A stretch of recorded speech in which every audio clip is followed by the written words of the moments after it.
we were able to explain to the audience the why.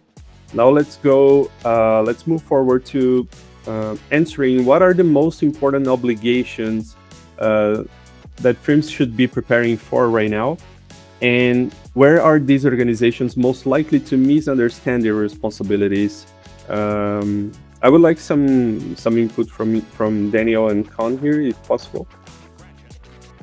Yeah, look to kick off that answer, it's really interesting, and it's only in the last couple of days I've seen this the statistic, or I've actually was passed it by another consultant who's quite a well-regarded anti-money laundering lawyer, worked for a lot of the big advisories and other places as well too, and this isn't for want of AUSTRAC doing a lot of education, a lot of training, and a lot of messaging, along with a lot of people, in advisory services, consultancies like myself, and putting the message out there that this change is happening, and the regulation change is happening on the 1st of July.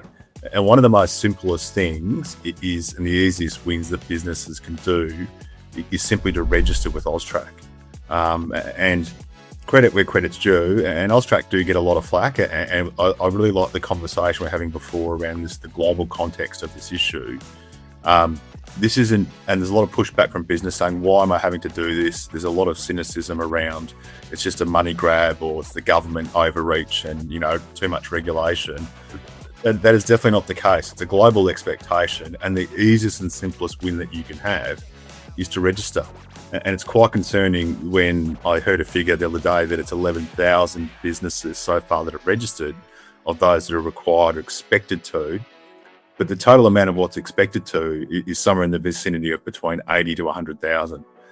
And that's the challenging thing, because AUSTRAC may not quite not know yet who all those businesses are. But there'll come a point where they start data matching, working out with, ASIC as the company register, working out with the tax office here in terms of who those businesses are. And they'll start looking at you and finding you. And that's the simplest and easiest win you can actually have, is to engage with the material. They're taking a very constructive approach as the regulator in the first instance. But it'd also be wary, but at some point in time, that constructive approach will change.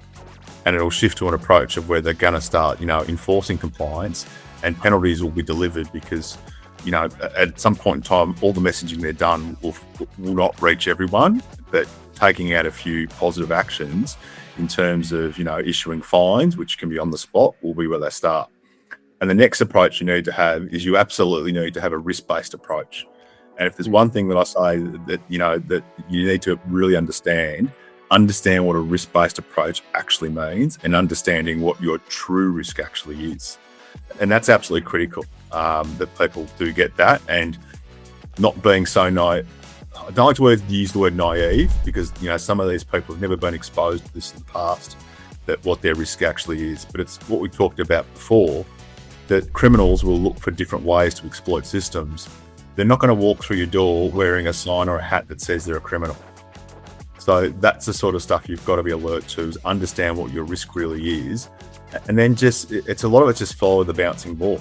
And if you don't want to do it yourself as your business, take full responsibility, take the responsibility of getting the right resources and the right tools in to do that for you, and talk positively about it. It's creating a culture in your staff and within yourself that you're actually going to embrace this change and do it effectively.